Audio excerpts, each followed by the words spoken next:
पाकिस्तान में फटने वाला है कर्ज बॉम्ब।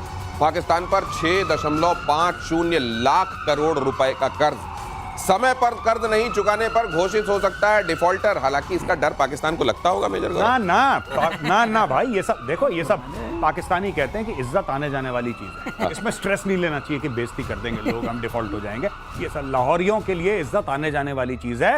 और मैंने जैसे पहले भी बोला था कि बेइज्जती उतनी लगती है पाकिस्तानियों को महसूस जितनी होती है ठंड जैसे। हाँ, ठंड जैसे, वो कंबल ओढ़ लिया, कम हो गई ठंड, दे आर लाइक दैट। अब देखिए, ये जो पाकिस्तान डिफॉल्ट कर जाएगा, पाकिस्तान डिफॉल्ट कर जाएगा, ये आज का खेल थोड़ना है। ये तो कई सालों से हम सुन रहे हैं, पर पाकिस्तान डिफॉल्ट नहीं करता क्योंकि दुनिया में कई पैर हैं, एक नहीं तो दूसरे को पकड़ लो। देखो, आप पकड़ते रहोगे पैर। अगर टोटल आप देखो कितनी बार पाकिस्तान ने लोन लिया है वर्ल्ड बैंक और आईएमएफ से, तो मिला के तकरीबन 50 बार ये उनको चूना लगा चुका है। और मैं बात चाइना की नहीं कर रहा, मैं अमेरिका, सऊदी अरब, यूनाइटेड अरब एमिरेट्स, इन सब की बातें नहीं कर रहा। मैं सिर्फ दो इदारों की बात कर रहा हूं, वर्ल्ड बैंक और आईएमएफ। इतना चूना लगाए लोन ले लेके ये तो कुछ भी नहीं है, ये तो कुछ भी नहीं है। तो भाई लोग सेंचुरी मारने वाले बहुत जल्दी। और मेरे ख्याल से ये कर्ज के मामले में जब ये रिकॉर्ड तोड़ेंगे तो इसमें अपने ही घर में कोई किसी को अवार्ड भी दे देगा। ये कर्ज कितना भी ले लें, लेकिन जो इनके जनरल्स हैं जरा उन पे भी फोकस कर लें जी। प्रतिशोध उन्हीं से है। उनके अभगत में उनकी तनख्वाह में डबल हो गई। नहीं था। इनके जो सेनेटर्स कहते हैं उनकी तनख्वाह डबल हो गई, उनके घर अच्छे चल रहे हैं। ये लेकिन ये जो कर्ज का बोझ है, ये करीब 47% है इनकी जीडीपी का। तो जीडीपी है नहीं, कर्ज है, लेकिन वो पैर पकड़ने वाली कला है, उस कला के आगे सब लोग बेकार और बेचार हैं। एक और चीज बता दूं, पिछली बार इनको लोन मिला था आईएमएफ का, मैं पिछले साल की बात कर रहा हूं, जब बड़ा लोन मिला था, शहबाज शरीफ का ट्वीट आया था, उसने बोला अल्हम्दुलिल्लाह हमें कर्ज मिल गया। मैंने उसको रिट्वीट करा, मैंने बोला भाई ये तो शर्म की बात है। तुम अल्लाह का शुक्रगुजार, तुम अल्लाह को शुक्र दे रहे हो, मतलब you are saying thank you. क्यों? ये तो शर्म की बात है। फिर पाकिस्तानियों ने अपने प्रधानमंत्री को ट्रोल करा, तुम नालायक है, ये कोई लिखने वाली चीज है। फिर आगे से उसने अल्हम्दुलिल्लाह लिखना बंद कर दिया। ये सबको यही कहता है कि मैं आपको मुबारकबाद देता हूं कि आपको कर्ज ये मिल गया। मुबारकबाद दे रहा है पाकिस्तानी कौम को कि तुम्हें कर्ज मिल गया है। खुश रहो, आबाद रहो, दिल्ली नहीं इस्लामाबाद रहो, खुश रहो। खुश रहो, आबाद रहो, दिल्ली नहीं इस्लामाबाद रहो। मुझको वो भिखारी याद आ रहा है जिसने सुबह सुबह जब भीख मांगी आकर किसी से, तो उसने कहा यार सुबह सुबह तुमने शुरू किया। उसने कहा बोहनी का टाइम है साहब, अभी प्लीज दे दो, नहीं तो पूरा दिन खराब जाएगा। और जापान ने दुनिया को दिखाई बारूदी ताकत। अगली खबर, सरफेस टू सरफेस मिसाइल का रियल फायर किया। 2 मिसाइलों ने किया एक साथ वॉर, टारगेट हिट। ऑस्ट्रेलिया के साथ युद्धाभ्यास में मिसाइलों का रियल टाइम फायर। जरा देखिए, अब इधर जापान भी धीरे धीरे एग्रेसिव होता जा रहा है। देखिए और सुनिए इन आवाजों को।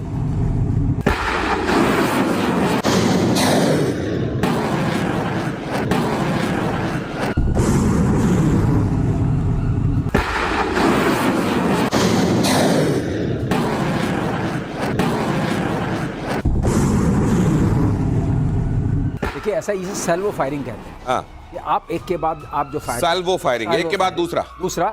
इससे क्या होता है, हिट प्रोबेबिलिटी टारगेट की बहुत बढ़ जाती है। अच्छा। नॉर्मली हिट प्रोबेबिलिटी जो होती है वो 80% के आसपास होती है। सैल्वो फायरिंग, अरे वैसे जैसे भरतल बंदूक होती है सर, वो झर्रे एक साथ निकलते हैं तो कईयों को लग जाते हैं, वैसा ये 2 जाते हैं, 2 में से बहुत ज्यादा प्रोबेबिलिटी बन जाती है, हिट की सर्टेनिटी आती है। Salvo firing. अब आपने बड़ी अच्छी बात पूछी कि जापान क्या कर रहा है। ये तो बड़ा शांति वाला दूत था, इसने कहा हम मिलिट्री रखेंगे नहीं, वैसे काम चलता था और ये अमेरिका के प्रोटेक्शन में था। लेकिन अगर आपके कान के पास से नॉर्थ कोरिया रोज मिसाइल फेंक रहा है तो आप कुछ करेंगे ना। ये वो वाली बात है। और ऑस्ट्रेलिया के साथ ये अब वो कर रहे हैं। लोगों ने देखा कि ये नॉर्थ कोरिया को कंटेन करने के लिए जिस तरीके का इनका वो टापू है, इट्स एन आइलैंड कंट्री, तो आइलैंड कंट्री को अपने आप को बचाने के लिए इन्होंने देखा कि हर आदमी, इनका जो अनुभव हुआ है यूक्रेन रशिया वॉर को लेकर के या इजराइल का इसको लेकर के हुती वगैरह, इन्होंने ये समझ लिया है कि you are on your own. चाहे कोई आपकी मदद करने को खड़ा हो, लेकिन you are on your own. और जो पिटाई यूक्रेन की देखी है, क्योंकि यूक्रेन जो दूसरों के सहारे उसने लड़ाई शुरू की, अब इसको समझ में आ गया है कि मुझे अपने को बचाने की शक्ति लानी पड़ेगी, उसी तरह शक्ति संतुलन बनाना पड़ेगा, उसी तरह एक्सरसाइजेस करनी पड़ेंगी। ये उसी के कॉन्टेक्स्ट में हो रहा है, उसी की कड़ी है ये। और तुर्की ने बनाया हाइपरसोनिक बैलिस्टिक मिसाइल। अगली खबर देखिए, तुर्की ने सबसे घातक मिसाइल लॉन्च की। मिसाइल का नाम रखा टाइफून ब्लॉक 4। पाकिस्तान को ये नाम अच्छा नहीं लगा होगा, उसने कहा ये नाम हमसे पूछ लेते क्या रखना। टाइफून की जगह पाकिस्तान करा हमें दो, पेंट लगाओ तूफान। और अच्छा टाइफून का करो तूफान, आगे बढ़ाओ पाकिस्तान। लेकिन ये टर्की जी। टर्की अपने आप को कैसे तैयार कर रहा है आने वाले दिनों के लिए, क्या दिखाई दे रहा है? देखिए, टर्की को ये है कि टर्की ये देखिए कैसे घेर के खड़े हैं वहां इस मिसाइल को सब सारे के सारे। हाँ अब यहाँ पे फट ना जाए, ये भी है, है सही ना? बात है। सब लोग पाकिस्तान से इन्फ्लुएंस तमाम कंट्रीज के सामने ये समस्या तो रहती है। पता लगा ये भी ग्रीन है वैसे। हाँ ग्रीन है और सेल्फी ले रहा, कहीं यहीं पे खेल हो जाए इसका। खैर एनीवे मैं आपको बताता हूँ बेसिकली क्या है कि ना, this is to position Turkey as the leader of the Muslim उम्मा। अच्छा, ठीक है कि हम ये मिसाइल बना रहे हैं, हम ये, क्योंकि और कोई मुस्लिम देश ऐसे बना नहीं रहा है जैसे टर्की बना रहा है। पाकिस्तान भी इंपोर्ट कर रहा है, टर्की है, टर्की हो सकता है कि कहीं से टेक्नोलॉजी उसने ली हो, पर ज्यादातर टर्की की मैन्युफैक्चरिंग इस मामले में ठीक है। तो टर्की अपने वेपन्स बना रहा है। पूरे 57 मुस्लिम कंट्रीज में कौन सा देश है जो इतना कटिंग एज मिलिट्री इक्विपमेंट बना पाता है? पाकिस्तान बना नहीं पाता, उसको सब भीख में मिला है चाइना से। ये टर्की एक है, तो Turkey is trying to position itself, जो उसके जियोपॉलिटिकल थ्रेट्स है, साइप्रस को लेके, ग्रीस को लेके, फलाना ढिमका, जो सीरिया में मामला अनसेटल हो, वो सब अलग है, वो अलग मैटर है। लेकिन जो टर्की अपने आप को ये सब बना के दिखाना चाहता है कि भाई मैं भी। लेकिन जैसे ड्रोन वोन इन्होंने बना लिया, ये ईरान और टर्की दोनों का नाम लिया जाता है सर, ये कैसे है मिसाइल वगैरह बनाने में? मैं थोड़ी अपना जो कहते हैं ना, I will keep my comments reserve, क्योंकि इनके पास स्क्रैम जेट टेक्नोलॉजी जो चाहिए जी, और जिस तरह की क्रूज मिसाइल नहीं बना सकते, ये बैलिस्टिक मिसाइल है इन्होंने बनाया है। ओके, और जो टेक्नोलॉजी हाइपरसोनिक के लिए चाहिए बाद में आने के लिए, सीकर जब तक ठीक नहीं होगा आपकी एरर प्रोबेबिलिटी बहुत बड़ी है, तो निशाने पे नहीं जाएगा। अच्छा। तो निशाने पे जाएगा कि नहीं जाएगा ये बात आगे तय होगी। और दूसरी बात ये है, ये पेलोड कितना ले जाएगा, कितना ले जाएगा, क्योंकि जब आप बैलिस्टिक मिसाइल फेंकते हैं तो आपके पास कम से कम 500 किलो से ऊपर ले जाने की क्षमता होनी चाहिए। वो क्षमता कितनी होगी? आपने स्पीड ले ली तो क्या सामान भी ले आ सकेंगे? अभी इसके बारे में थोड़ा जानना पड़ेगा, क्योंकि जो टेक्नोलॉजी इनके पास है वो ड्रोन के लिए तो ठीक है, ऐसी मिसाइलें उसके लिए ठीक है, लेकिन इस तरह की बहुत ज़्यादा मारक क्षमता वाली, जैसे आपने अग्नि 5 कल आपके शो में बात हुई थी बंकर बस्टर वाली, वो क्षमता नहीं है। तो ये दिखाने का ठीक है, ये दिख भी हाथी के दांत टाइप का रहा है, देखिए जैसे हरा पेंट कर दिया हो, दिखाने वाला है, लेकिन खाने वाला कितना है ये तो टाइम तय करेगा। बहरहाल एक नाम टाइफून ब्लॉक 4 टाइप का दे दिया गया और दिखाने के लिए एक बड़ी सी मिसाइल, एक बड़े से ट्रक में कितने चक्के हैं अगर आप गिन लीजिए इनको, इसमें लादकर भेज दी गई है। और यूक्रेन में जेलेंस्की के खिलाफ बगावत, उस वॉर फ्रंट में क्या चल रहा है? विरोध में हजारों लोग सड़कों पर उतरे। क्या करेंगे अब जेलेंस्की? राजधानी कीव समेत कई शहरों में प्रदर्शन, जंग के बीच लोगों का पहला बड़ा प्रदर्शन है ये। अब आजिज आ गए, अब इनका ये वाला चूरन कम से कम वहां पर जनता और चाटने के लिए तैयार नहीं। जनता बहुत परेशान है भाई, वहां पे 3 साल से ऊपर दिनेश भाई वहां पे युद्ध चल रहा है, हजारों लोग मारे गए, अरबों डॉलर की प्रॉपर्टी खत्म हो गई है, इनको कुछ नहीं पता। देखिए ना, एक ये उम्मीद होती है कि किसी ने हमारे ऊपर अटैक करा और हम वापस हमला करेंगे, हम अपने देश को बचाएंगे। वो जज्बा धीरे धीरे धीरे धीरे या फिर बड़ी तेजी से वो खत्म हो रहा है यूक्रेनियंस में। और अब ये पूछ रहे हैं अपनी लीडरशिप से कि भाई साहब ये लड़ाई खत्म कब होगी? ये तो खत्म होने का नाम नहीं ले रही। ट्रम्प से बड़ी उम्मीदें थी 24 घंटे के अंदर। लेकिन वो जो आप कहते हैं अभी चुप रहो अभी लड़ाई चल रही है, वो चलता रहे। हाँ, वही है। इसने चुनाव सब स्थगित करवा दिए। ये कह रहा है कोई चुनाव नहीं होगा, मैं ही बॉस हूं। और ट्रम्प ने पहले चुटकी बजाई 24 घंटे, अब पता लगा 24 घंटे कहना बंद कर दिया, अब सिर्फ चुटकी बजा रहा हूं।